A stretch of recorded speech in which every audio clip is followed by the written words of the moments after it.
Hello বন্ধুরা, আজকের GK ক্লাসে আমরা আরআরবি গ্রুপ ডির জন্য গুরুত্বপূর্ণ অনেকগুলো ইতিহাসের জিকে আলোচনা করব। ফার্স্ট কোশ্চেন দেখো, কার উপাধি ছিল কুনিক?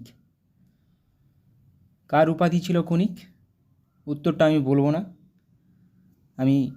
এরপরে আমি পুরোপুরি সমস্ত উপাধি আলোচনা করছি, এদের মধ্যে দেখে নাও। দেখো, কুনিক কার উপাধি? অজাতশত্রুর। শ্রেণিক বিম্বিসার, এই দুটো আসে পরীক্ষাতে সবসময়ই। মহাপদ্মনন্দের উপাধি অগ্রসেন। ধনানন্দর অগ্রমিজ, দেখো অগ্রসেন অগ্রমিজ। চন্দ্রগুপ্ত মৌর্যের স্যান্ড্রোকোটাস বা অ্যাক্রোকোটাস। এগুলো খুবই গুরুত্বপূর্ণ, প্রত্যেকটি পরীক্ষায় আসে। বিন্দুসার অমিতাঘ্রাত, তাহলে বিন্দুসার অমিতাঘ্রাত, বিম্বিসার কিন্তু সেনিক। আর তাহলে কুনিক, প্রথম কোশ্চেনটা কী ছিল? কুনিক অজাতশত্রু। অশোক উপাধি প্রিয়দর্শী। দ্বিতীয় চন্দ্রগুপ্তের উপাধি বিক্রমাদিত্য। হর্ষবর্ধনের উপাধি শিলাদিত্য। প্রথম নরসিংহ বর্মনের উপাধি মহামল্ল। অমোঘ বর্ষের উপাধি বীরনারায়ণ। প্রথম মহেন্দ্র বর্মন বিচিত্রচিত্ত। তৃতীয় গোবিন্দের উপাধি জগতুঙ্গ। চতুর্থ বিক্রমাদিত্যের উপাধি ত্রিভুবন বা মাল্লা। দ্বিতীয় বিক্রমাদিত্যের উপাধি নরেন্দ্র বা মৃগরাজ। ইব্রাহিম কুতুব শাহের উপাধি মালকিবরম। কুতুবউদ্দিন আইবকের উপাধি লাকবক্স বা মালিক।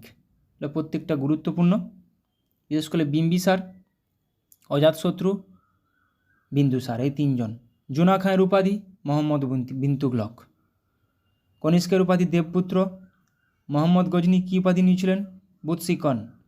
প্রথম রাজেন্দ্র চোল গঙ্গাইকোন্ড। বৈরাম খাঁয়ের উপাধি খান বাবা। বাবর গাজী, বাবরের উপাধি গাজী। ইব্রাহিম লোদি ইব্রাহিম শাহ। শের শাহ হজরত আলা। কৃষ্ণদেব রায় যবনচার্য বা স্থাপনাচার্য উপাধি নিয়েছিলেন। গৌতমীপুত্র সাতকর্ণী ক্ষত্রিয় দর্প মানমর্দন। হাল কি উপাধি নিয়েছিলেন? কবিবৎসল। উপাধি নিয়ে পরীক্ষাতে আসে। কালিদাস কার সভাকবি ছিলেন? এভাবে পরীক্ষায় চলে আসে। সন্ধ্যাকর নন্দী কোন সময়কার ছিলেন? কালিদাস কার সভাকবি ছিলেন? এটা আমি উত্তর দিইনি, তোমরাই এর মধ্যে খুঁজে নেবে কালিদাস কার সভাকবি ছিলেন। দেখো, সব সভাকবির নাম আলোচনা করে নেব। সমুদ্রগুপ্ত কার সভাকবি? সমুদ্রগুপ্তের সভাকবি কে ছিলেন? হরিসেন। কালিদাস তাহলে কার সভাকবি ছিলেন? দেখো, ওই কোশ্চেনটার উত্তর কী হবে?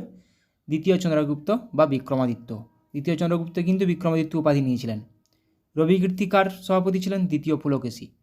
বাণভট্ট হর্ষবর্ধনের সভাকবি, হর্ষচরিত লিখেছিলেন। নাগার্জুন বা অশ্বঘোষ দুজনেই কার সভাকবি ছিলেন? কনিষ্কের।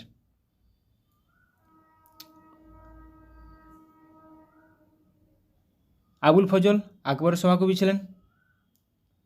আমির খসরু আলাউদ্দিন খিলজির সভাকবি ছিলেন। এটা কিন্তু খুবই গুরুত্বপূর্ণ। আবুল ফজল আকবর, আমির খসরু, আলাউদ্দিন খিলজি, গুরুত্বপূর্ণ। আলবেরুনি মোহাম্মদ গজনির সভাকবি ছিলেন। জয়দেব লক্ষণ সেনের সভাকবি ছিলেন। ভবভূতি যশবর্ধনের সভাপতি ছিলেন। সোমদেব দ্বিতীয় পৃথ্বীরাজের সভাপতি ছিলেন। তাই লক্ষণ সেন, জয়দেব, মোহাম্মদ গজনি, আলবেরুনি, আকবর, আবুল ফজল, আলাউদ্দিন খিলজির আমির খসরু। লক্ষণ সেনের সভাকবি ধৈ। লক্ষণ সেনের সভাকবি হলায়ুধৈ লক্ষণ সেন। সন্ধ্যাকর নন্দী মদন পালের, এমনিতেই কোশ্চেন আগেও এসেছে। সন্ধ্যাকর নন্দী কোন সময়কার? পাল যুগের একজন বিখ্যাত সভাকবি। তাহলে সন্ধ্যাকর নন্দী মদন পালের সময়। কবীন্দ্র পরমেশ্বর পরাগল খাঁ। শিখর নন্দী ছুটি খাঁয়ের সভাকবি ছিলেন। হলধর মিশ্র নরসিংহদেবের সভাকবি ছিলেন। হলধর মিশ্র। তাহলে ধৈ, হলায়ুধ, লক্ষণ সেন, সন্ধ্যাকর নন্দী, মদন পাল বা পাল যুগের সময়। জিয়াউদ্দিন বারনী ফিরোজ শাহ তুগলক, ফিরোজ তুগলকের সভাকবি ছিলেন। ফিরদোস সুলতান মাহমুদের সভাকবি ছিলেন। চাঁদ বরদৈ পৃথ্বীরাজ চৌহানের সভাকবি ছিলেন। ভারতী সিংহ বিষ্ণুর সভাকবি ছিলেন। হারুন নিজমি কুতুবউদ্দিন আইবকের সভাকবি ছিলেন। অমর সিংহ দ্বিতীয় চন্দ্রগুপ্তের সভাকবি ছিলেন। অমর সিংহ। অমর সিংহ দ্বিতীয় চন্দ্রগুপ্ত রাজশেখর মহিপালের সভাকবি ছিলেন। রাজশেখর। একটু আগে আমরা মদন পালের পড়লাম সন্ধ্যাকর নন্দী। আব্দুল হামিদ শাহজাহানের সভাকবি ছিলেন। শাহজাহানের আরও ছিলেন জগন্নাথ পণ্ডিত এবং আব্দুল হামিদ লাহোরি। বারুপতি কার সভাপতি ছিলেন? যশবর্ধনের। যশবর্ধনের সভাপতি তাহলে বারুপতি। গুণাধ্যায় সাতবাহন রাজা হলার সভাপতি গুণাধ্যায়। কামবন চোল রাজের ছিলেন। মহাবীরাচার্য আমক বর্ষের ছিলেন। মীরা হাসান দেহলভি আলাউদ্দিন খিলজির সভাকবি ছিলেন। এমনিতে আমির খসরুও ছিলেন। পরমানন্দ কার সভাকবি ছিলেন? শিবাজির। রামপ্রসাদ সেন কার সভাকবি ছিলেন? কৃষ্ণচন্দ্রের। তাহলে কৃষ্ণচন্দ্রের সভাকবি কে ছিলেন? রামপ্রসাদ সেন। মীরা হাসান দেহলভি আলাউদ্দিন খিলজি, শিবাজির পরমানন্দ, রামপ্রসাদ সেন কৃষ্ণচন্দ্র। গঙ্গাধর মিশ্র কার সভাকবি ছিলেন? বালিয়ার সিংহের। আর আল্লাসানি পেদ্দান কৃষ্ণদেব রায়ের সভাকবি ছিলেন। পেদ্দান কার সভাকবি ছিলেন? কৃষ্ণদেব রায়। এটা কিন্তু পরীক্ষাতে আসে। পেদ্দান কার সভাপতি? কৃষ্ণদেব রায়। দাগ ও হুলিয়া প্রথা কে প্রবর্তন করেন? বিভিন্ন রকম প্রথা কে প্রবর্তন করেন, কে বা কারা, সেটা পুরোপুরি আলোচনা করব। দাগ ও হুলিয়া এবং জিজিয়া এটা কে করেছিলেন আমরা দেখে নেব। দেখো, দাগ হুলিয়া প্রথমেই আছে, যে কোশ্চেনটা এখনই করলাম, আলাউদ্দিন খিলজি। দাগ হুলিয়া এবং জিজিয়া আলাউদ্দিন খিলজি। পাট্টা ও কাবুলিয়ত পাট্টা শেরশাহ। গুরুত্বপূর্ণ। মনসবদারি প্রথা আকবর। কৌলিন্য প্রথা বল্লাল সেন। বাংলায় কৌলিন্য প্রথা কে প্রবর্তন করেন? বল্লাল সেন। সিজদা ও পাইবস গিয়াসউদ্দিন বলবন। গুরুত্বপূর্ণ এগুলো। 40 চক্র ইকতা প্রথা ইলতুৎমিশ। রেশনিং প্রথা আলাউদ্দিন খলজি। জিজিয়া, জাকাত, খামোশ কর ব্যবস্থা আলাউদ্দিন খলজি। তাহলে একটু আগে করলাম দাগ হুলিয়া জিজিয়া, জাকাত, খামোশ আলাউদ্দিন খলজি। সেনাদের নগদ বেতন আলাউদ্দিন খলজি। ডাক ব্যবস্থা শেরশাহ। ঋণদান প্রথা ফিরোজ শাহ তুগলক। চৌথ স্বদেশমুখী কর শিবাজি। এটা গুরুত্বপূর্ণ। রায়তওয়ারি প্রথা টমাস মুনরো এবং আলেকজান্ডার রিড। রায়তওয়ারি প্রথা টমাস মুনরো এবং Alexander Read. Mahalwari Holt Mackenzie. গুরুত্বপূর্ণ। Mahalwari Holt Mackenzie, Ryotwari, Thomas Munro এবং আলেকজান্ডার রিড।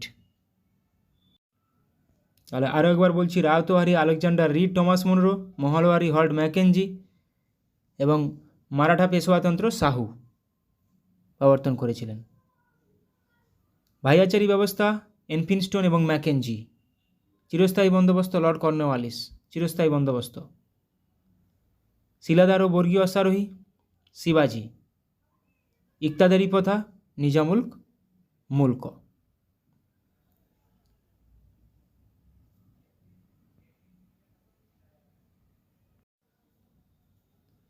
আচ্ছা, ঘরঘরার যুদ্ধ কত সালে এবং কাদের মধ্যে হয়েছিল? ঘরঘরার যুদ্ধ কত সালে এবং কাদের মধ্যে হয়েছিল? বিভিন্ন যুদ্ধ এবং কাদের মধ্যে হয়েছিল এবং কে জয়ী হয়েছিল, এগুলো একটু আলোচনা করে নেব। তাহলে দেখো, হিদাসপিসের যুদ্ধ আলেকজান্ডার ও পুরুর মধ্যে হয়েছিল। আলেকজান্ডার জয়ী হয়েছিল। কত খ্রিস্টাব্দে? 326 খ্রিস্টপূর্বাব্দে হয়েছিল। কলিঙ্গ যুদ্ধ 261 খ্রিস্টপূর্বাব্দে হয়েছিল। অশোক ও কলিঙ্গ রাজের মধ্যে হয়েছিল, যেখানে অশোক জয়ী হয়েছিল।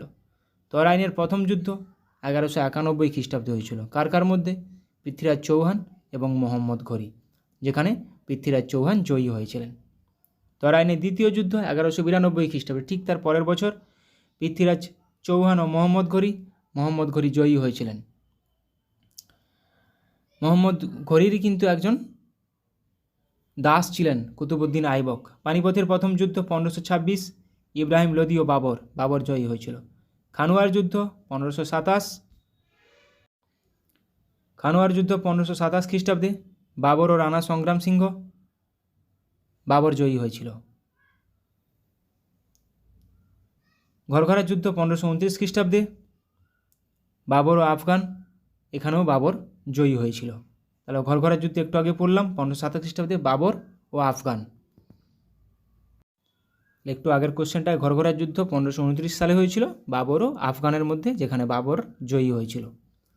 চৌসার যুদ্ধ 1539, হুমায়ুন ও শেরশাহের মধ্যে, যেখানে হুমায়ুন জয়ী হয়েছিল। কনৌজ যুদ্ধ 1540 খ্রিস্টাব্দে, হুমায়ুন ও শেরশাহের মধ্যে, এখানে শেরশাহ জয়ী হয়েছিল। পানিপথের দ্বিতীয় যুদ্ধ 1556 খ্রিস্টাব্দে আকবর ও হিমুর মধ্যে হয়েছিল, এখানে আকবর জয়ী হয়েছিল। হলদিঘাটের যুদ্ধ 1576 খ্রিস্টাব্দে, সালগুলো খুবই গুরুত্বপূর্ণ। হলদিঘাটের যুদ্ধ 1576, আকবর ও রানা প্রতাপ, আকবর জয়ী হয়েছিল। তাহলে চৌসার যুদ্ধ 1539, কনৌজ যুদ্ধ 1540, পানিপথের দ্বিতীয় যুদ্ধ 1556, হলদিঘাটের যুদ্ধ 1576। পলাশী যুদ্ধ 1757, সিরাজউদ্দৌলা ও ইংরেজরা জয়ী হয়েছিল। বন্দিবাসের যুদ্ধ 1760, ইংরেজ সেনাপতি আয়ারকুট ও ফরাসি সেনাপতি লালি, ফরাসি ও ইংরেজদের মধ্যে হয়েছিল। আয়ারকুট জয়ী হয়েছিল, ইংরেজরা জয়ী হয়েছিল। পানিপথের তৃতীয় যুদ্ধ 1761, আহমদ শাহ আবদালি ও মারাঠা, যেখানে আফগানরা জয়ী হয়েছিল। আহমদ শাহ আবদালি জয়ী হয়েছিল। তাহলে পানিপথের তৃতীয় যুদ্ধ 1761, বন্দিবাসের যুদ্ধ 1760, পলাশী যুদ্ধ 1757। বক্সারের যুদ্ধ 1764 সালে হয়েছিল। বক্সারের যুদ্ধ মুসলিম যৌথ বাহিনী ও ইংরেজরা জয়ী হয়েছিল। মহীশূরের প্রথম যুদ্ধ 1767 থেকে 69, ইংরেজ ও হায়দার আলী জয়ী হয়েছিল। মহীশূরের দ্বিতীয় যুদ্ধ 1780 থেকে 84, ইংরেজ ও হায়দার আলী, ইংরেজরা জয়ী হয়েছিল। মহীশূরের চতুর্থ যুদ্ধ 1799 খ্রিস্টাব্দে হয়েছিল, ইংরেজ ও টিপু সুলতান, ইংরেজরা জয়ী হয়েছিল।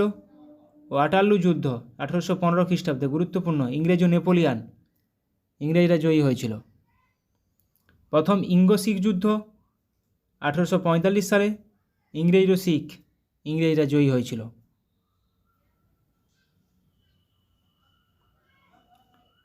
আচ্ছা, বিভিন্ন রাজা বা বিভিন্ন সম্রাট এবং তাদের সেনাপতি। আলাউদ্দিন খলজির সেনাপতি কে ছিলেন? আলাউদ্দিন খলজির সেনাপতি কে ছিলেন? সঠিক উত্তরটা আমরা দেখে নেব। আলাউদ্দিন খলজির সেনাপতি ছিল মালিক কাফুর। দেখো, মালিক কাফুর কার সেনাপতি ছিল? আলাউদ্দিন খলজির। ধর্মপালের সেনাপতি গর্গ, আলাউদ্দিন খলজির সেনাপতি মালিক কাফুর, মোহাম্মদ ঘুরির সেনাপতি বখতিয়ার খলজি, আকবরের সেনাপতি মানসিং, শেরশাহের সেনাপতি ব্রহ্মজিৎ গৌড়। তাহলে ব্রহ্মজিৎ গৌড় দিয়ে কোশ্চেন আসে, ব্রহ্মজিৎ গৌড় কার সেনাপতি? শেরশাহ। মালিক কাফুর কার সেনাপতি? আলাউদ্দিন খিলজির। পরাগল খাঁ কার সেনাপতি ছিলেন? হুসেন শাহ। মহাবত খাঁ জাহাঙ্গীরের সেনাপতি ছিলেন। মীর জাফর ছিলেন সিরাজউদ্দৌলার সেনাপতি। মীর জুমলা ছিলেন ঔরঙ্গজেবের সেনাপতি। পুষ্যমিত্র শুঙ্গ ছিলেন বৃহদ্রথের সেনাপতি। তার জন্য তো বৃহদ্রথকে মেরে উনি শুঙ্গ বংশের প্রতিষ্ঠা করেছিলেন। তাহলে শেরশাহ সেনাপতি, ব্রহ্মজিৎ গৌড় পরীক্ষাতে আসে। মীর জাফর কার সেনাপতি? সিরাজউদ্দৌলার সেনাপতি। আর পুষ্যমিত্র শুঙ্গ বৃহদ্রথের সেনাপতি ছিলেন। হ্যালো অ্যান্ড ওয়েলকাম বন্ধুরা। আজকের জিকে রিভিশন ক্লাসে আমরা এনটিপিসির জন্য গুরুত্বপূর্ণ অনেকগুলো এমসিকিউ এবং ওয়ান লাইনার আলোচনা করব, যেগুলো পরীক্ষায় আসার মতো, কমন আসার মতো অনেকগুলো কোশ্চেন রেখেছি। ভিডিওটি শেষ পর্যন্ত দেখো। বেরেলিতে 1857 সালের সিপাহী বিদ্রোহের নেতৃত্ব কে দিয়েছিলেন? এখানে দিয়েছিলেন খান বাহাদুর খান। তাহলে 1857 সালের সিপাহী বিদ্রোহ বা মহাবিদ্রোহের সময় কে কোথায় দিয়েছিল, আমি লিস্টগুলো পরে দিয়েছি, পুরো পরে আলোচনা করব, তাও এখানে একটা আমি তুলে দিয়েছি। দেখো, বিহারে দিয়েছিল কুনওয়ার সিং, অমর সিং। এলাহাবাদ ও বেনারসে দিয়েছিল লিয়াকত আলী। ফৈজাবাদে দিয়েছিল মৌলভী আহমদুল্লাহ। ফররুখাবাদ তুবচল হাসান খান। বিজানুর মোহাম্মদ খান। মুর্দাবাদ আব্দুল আলী খান। বেরেলি খান বাহাদুর খান। সবগুলো আমি আবার শেষে আলোচনা করব। বিহার, ঝাঁসি কে কোথায় দিয়েছিল নেতৃত্ব। নিম্নের পছন্দগুলির মধ্য থেকে সঠিকটি বেছে নিন। লখনৌতে কে ছিল 1857 সালে সিপাহী বিদ্রোহের সময়? General Havelock. তাহলে এখানে ভুল আছে, ঝাঁসিতে হুগো রুজ ছিল না। তাহলে এখানে ঝাঁসিতে হুগো রোজ ছিলেন না, এটি ভুল আছে। ডালহৌসির সত্যবিলোপ নীতির মাধ্যমে ঝাঁসি কত সালে ব্রিটিশ সাম্রাজ্যভুক্ত হয়? ডালহৌসির সত্যবিলোপ নীতি ডকট্রিন অফ ল্যাপস 1853 সালে ঝাঁসি ব্রিটিশ সাম্রাজ্যভুক্ত হয়। 1856 সালে অপশাসন মিসগভর্নেন্স এর কারণে ডালহৌসি যখন অওধ দখল করে তখন সেখানকার রাজা কে ছিলেন? ওয়াজেদ আলী শাহ। 1857 সালে পুরনো কিসের বদলে, কোন বন্দুকের বদলে নতুন এনফিল্ড রাইফেল নিয়ে আসা হয় সেনাবাহিনীতে? যেখানে কোন রাইফেল এর বদলে নতুন এনফিল্ড রাইফেল নিয়ে আসা হয় যেখানে কার্তুজটি মুখে ছিঁড়ে বন্দুকের মধ্যে ব্যবহার করা হতো এবং সেই কার্তুজে গরুর চামড়া বা গরুর কোনো কিছু ইউজ করা হতো। তাহলে কোনটির বদলে? তাহলে ব্রাউন বিসের বদলে নতুন এনফিল্ড রাইফেল নিয়ে আসা হয়েছিল। 12ই মে 1857 সালে যখন বিদ্রোহীরা দিল্লি দখল নেয় তখন দিল্লির কমান্ডিং অফিসার কে ছিলেন? দিল্লির কমান্ডিং অফিসার কে ছিলেন? Lieutenant Willoughby. Rani Lakshmibai এর দত্তক পুত্রের নাম কী ছিল? দত্তক পুত্রের নাম ছিল গঙ্গাধর রাও।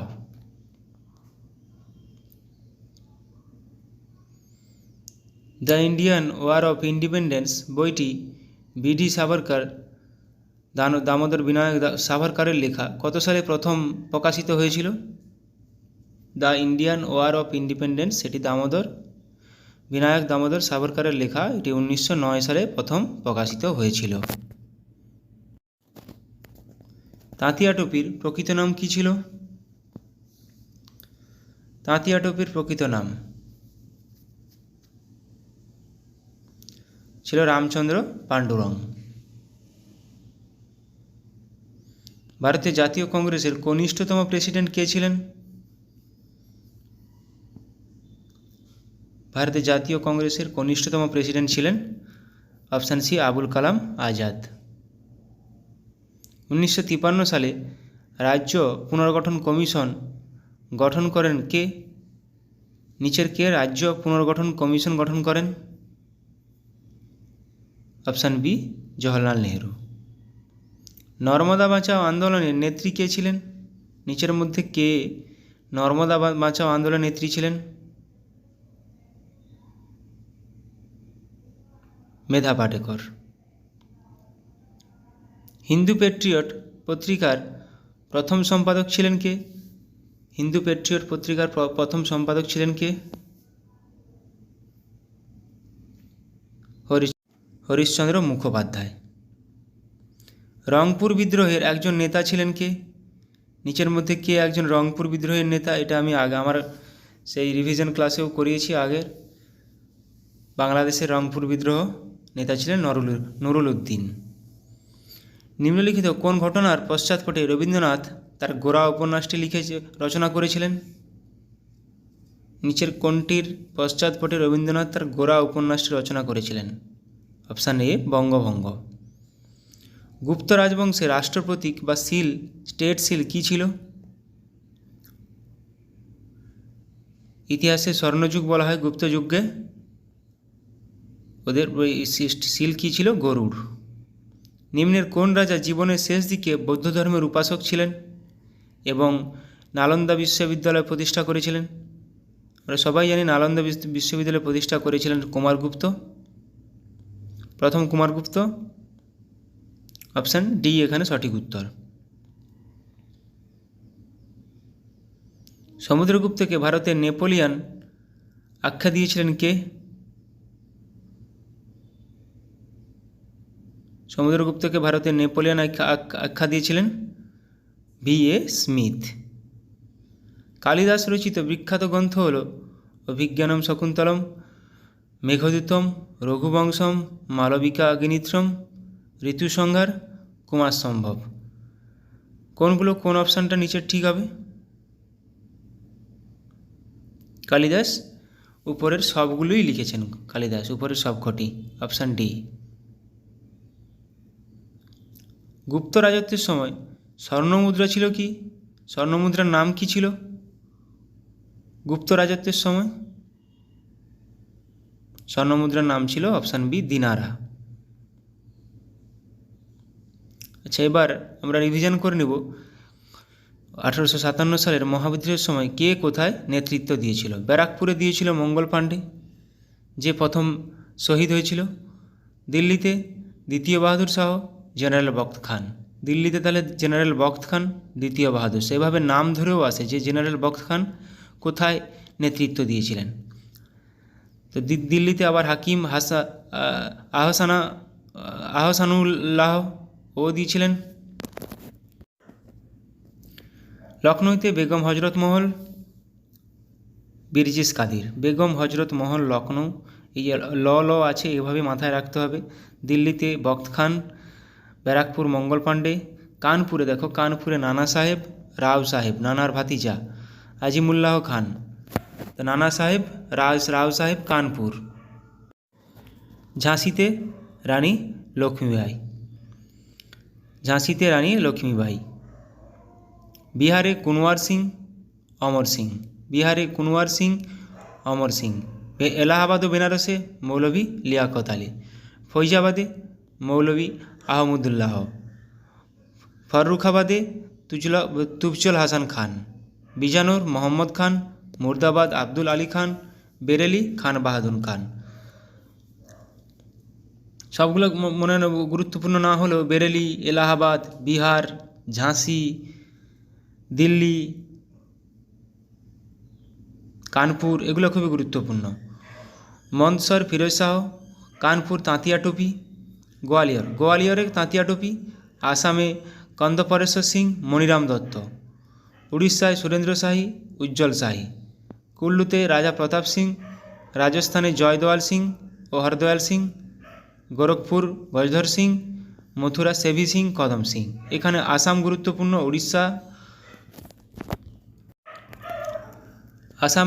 উড়িষ্যা, কানপুর, এগুলো খুবই গুরুত্বপূর্ণ। আচ্ছা, এবার কিছু আন্দোলন দেখে নেব গান্ধীজির। অসহযোগ আন্দোলন 1920 থেকে 22 গান্ধীজির নেতৃত্বে হয়েছিল। আইন অমান্য আন্দোলন 1930 সালে হয়েছিল, যেটাকে লবণ সত্যাগ্রহ বলে জানি সবাই, গান্ধীজির নেতৃত্বে হয়েছিল। ভারত ছাড়ো আন্দোলন 1942 সালে হয়েছিল গান্ধীজির নেতৃত্বে। নৌ বিদ্রোহ হয়েছিল 1946 সালে। ভারত ছাড়ো আন্দোলন 1942 সালে গান্ধীজি, যেখানে ডু অর ডাই বলেছিলেন, করেঙ্গে মরেঙ্গে।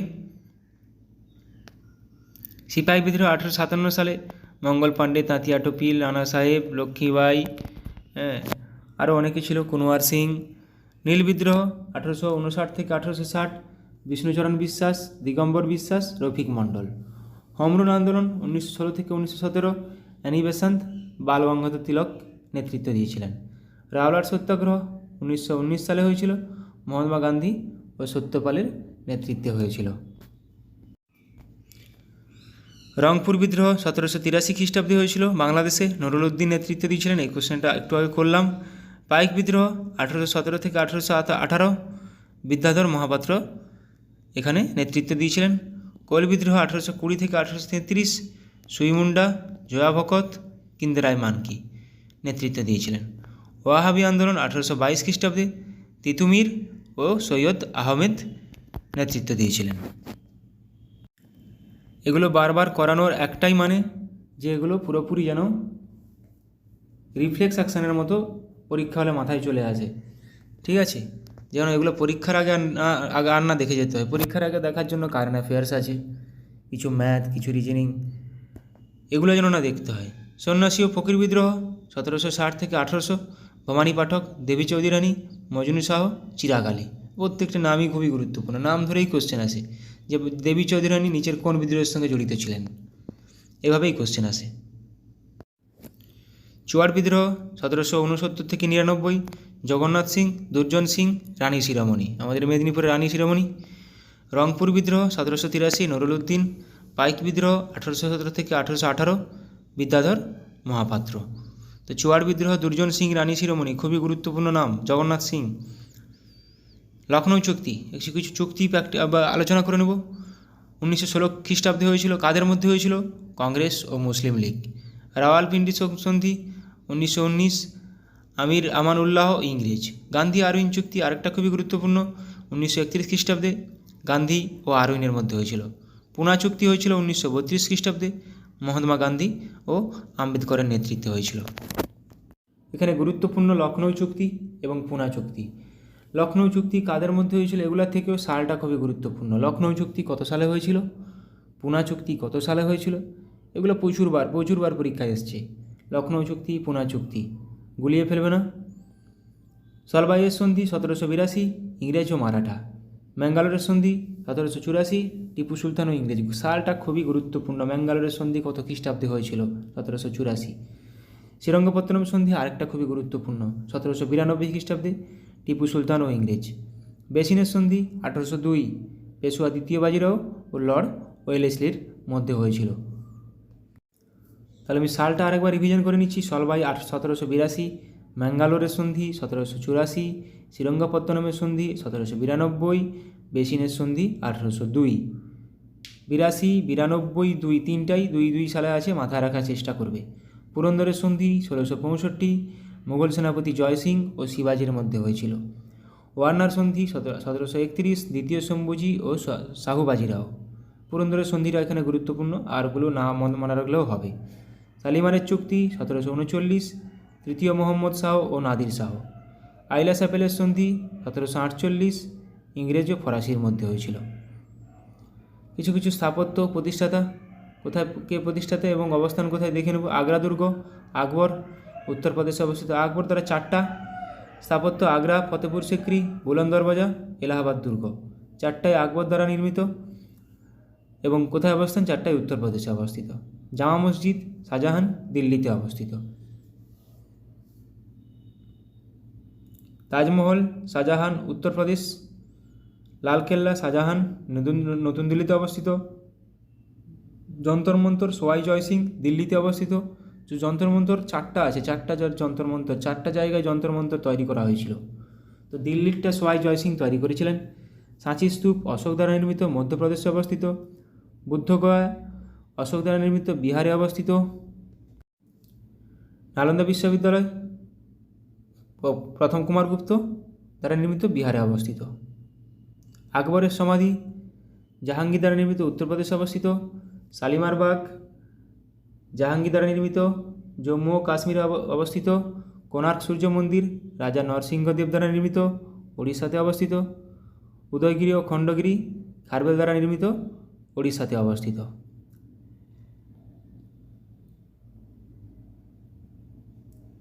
অজন্তা গুহা গুপ্ত শাসকগণ দ্বারা নির্মিত, মহারাষ্ট্রে অবস্থিত। বিবিকা মকবরা ঔরঙ্গজেব দ্বারা নির্মিত, মহারাষ্ট্রে অবস্থিত। চার মিনার ও আলী কুতুব শাহ দ্বারা নির্মিত, হায়দ্রাবাদে অবস্থিত।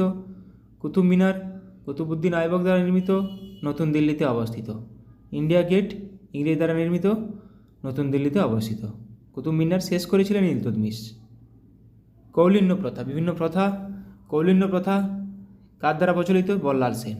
পাট্টা ও কবুলিয়ত শের শাহ প্রবর্তন করেন। দাগ ও হুলিয়া জিজিয়া আলাউদ্দিন খলজি। 40 চক্র ইকতা ইলতুৎমিশ। 40 চক্র ইকতা ইলতুৎমিশ। রেশনিং প্রথা আলাউদ্দিন খলজি। এই ইকতা প্রথাই বিলুপ করেছিল বলবন, আবার গিয়াসউদ্দিন বলবন। জিজিয়া জাকাত খামাস কর ব্যবস্থা আলাউদ্দিন খিলজি। দাগ হুলিয়া জিজিয়া জাকাত খামাস আলাউদ্দিন খিলজি। সেনাদের নগদ বেতন আলাউদ্দিন খিলজি। ডাক ব্যবস্থা শেরশাহ। ঋণদান প্রথা ফিরোজ শাহ তুগলক।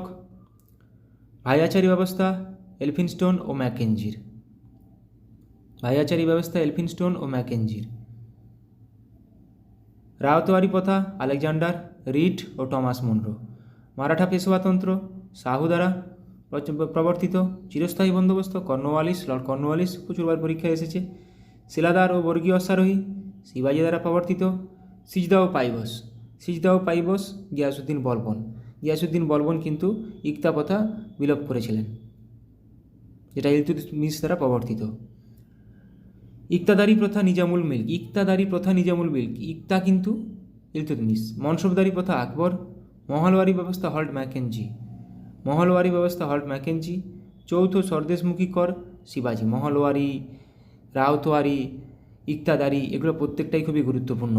প্রত্যেকটা কে প্রবর্তন করেন এগুলাই আসে।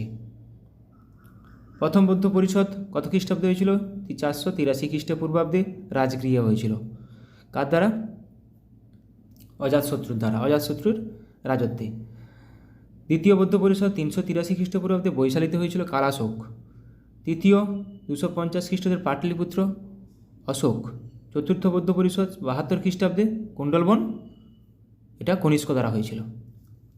অর্থশাস্ত্র কে রচনা করেন? কৌটিল্য। কামসূত্র বাদশাহন, মুদ্রা রাক্ষস বিশাখ দত্ত, মিচ্ছকটিকম শূদ্রক দ্বারা রচিত, পবনদূত দই দ্বারা রচিত। প্রত্যেকটা খুবই গুরুত্বপূর্ণ, প্রত্যেকটা আমি আমার ক্লাসগুলোতে প্রায় রাখার চেষ্টা করি, যাতে করে এগুলো আর না পরীক্ষার সময় না দেখতে হয়। পরীক্ষার সময় এগুলো দেখবে না, কারেন্ট অ্যাফেয়ার্স দেখবে তখন। দানসাগর বল্লাল সেন, অদ্ভুত সাগর বল্লাল সেন দ্বারা রচিত, কিন্তু বল্লাল চরিত আনন্দ ভট্ট। কথাশরিত সাগর সোমদেব। অভিজ্ঞান শকুন্তলম কালিদাসরা রচিত। মেঘদূতম কালিদাস রচিত। আরও পড়লাম আমরা একটু আগে কালিদাসের 6টা। তাহলে এখানে দান সাগর, অদ্ভুত সাগর অনেকবার এসেছে, বল্লাল সেন দ্বারা রচিত। অষ্টাধ্যায়ী পাণিনি, রামচরিত সন্ধ্যাকর নন্দী, আবার রামচরিত মানস তুলসীদাস। রামচরিত সন্ধ্যাকর নন্দী, রামচরিত মানস তুলসীদাস। বুদ্ধচরিত অশ্বঘোষ। অমরকোষ অমর সিংহ দ্বারা রচিত। অমরকোষ অমর সিংহ দ্বারা রচিত। বুদ্ধচরিত, রামচরিত মানস, অষ্টাধ্যায়ী প্রত্যেকটি খুবই গুরুত্বপূর্ণ। পঞ্চসিদ্ধান্তিকা বরাহমিহির। 10 কুমার চরিত দণ্ডিন দ্বারা রচিত। 10 কুমার চরিত দণ্ডিন দ্বারা রচিত। বৃহৎ কথা গুণাঢ্য দ্বারা রচিত। স্বপ্ন বাসবদত্তা ভাস দ্বারা রচিত। স্বপ্ন বাসবদত্তা ভাস দ্বারা রচিত। কিরাতাজুর্নিয়ম ভারবী দ্বারা রচিত। ভারবী। এখানে বৃহৎ কথা গুণাঢ্য, 10 কুমার চরিত দণ্ডিন, পঞ্চসিদ্ধান্তিকা বরাহমিহির, এটা খুবই গুরুত্বপূর্ণ। কলকাতা মাদ্রাসা কে প্রতিষ্ঠা করেন? Warren Hastings. কত খ্রিস্টাব্দে? 1781 খ্রিস্টাব্দে। এশিয়াটিক সোসাইটি উইলিয়াম জোন্স 1784 খ্রিস্টাব্দে। সালটা খুবই গুরুত্বপূর্ণ এখানে। বেনারস সংস্কৃত কলেজ জোনাথন ডানকান 1792 সালে প্রতিষ্ঠিত। শ্রীরামপুর মিশন উইলিয়াম ক্যারি 1800 সালে। নামগুলো কিন্তু খুবই গুরুত্বপূর্ণ, কোনটির সঙ্গে যুক্ত। School book society David Hare 1817 খ্রিস্টাব্দে। School book society David Hare দ্বারা প্রতিষ্ঠিত 1817 খ্রিস্টাব্দে। হিন্দু কলেজ ডেভিড হেয়ার দ্বারা প্রতিষ্ঠিত 1817 খ্রিস্টাব্দে। সালটা এতটাই গুরুত্বপূর্ণ যে হিন্দু কলেজ কত সালে প্রতিষ্ঠিত বহুবার পরীক্ষায় হয়ে এসেছে, বহুবার। একাডেমিক অ্যাসোসিয়েশন ডিরোজিও দ্বারা প্রতিষ্ঠিত 1828 খ্রিস্টাব্দে। Scottish Church College Alexander Duff দ্বারা প্রতিষ্ঠিত 1830 খ্রিস্টাব্দে। ক্যালকাটা মেডিকেল কলেজ আরেকটা। হিন্দু কলেজ আর ক্যালকাটা মেডিকেল কলেজ বহুবার পরীক্ষায় এসেছে কত সালে প্রতিষ্ঠিত, শুধু খালি কত সালে প্রতিষ্ঠিত বলে। ইন্ডিয়ান উইমেন্স ইউনিভার্সিটি ডিকে কার্ভে দ্বারা প্রতিষ্ঠিত 1916 খ্রিস্টাব্দে। বসু বিজ্ঞান মন্দির জগদীশচন্দ্র বসু 1917 খ্রিস্টাব্দে। বিশ্বভারতী রবীন্দ্রনাথ ঠাকুর 1921 খ্রিস্টাব্দে।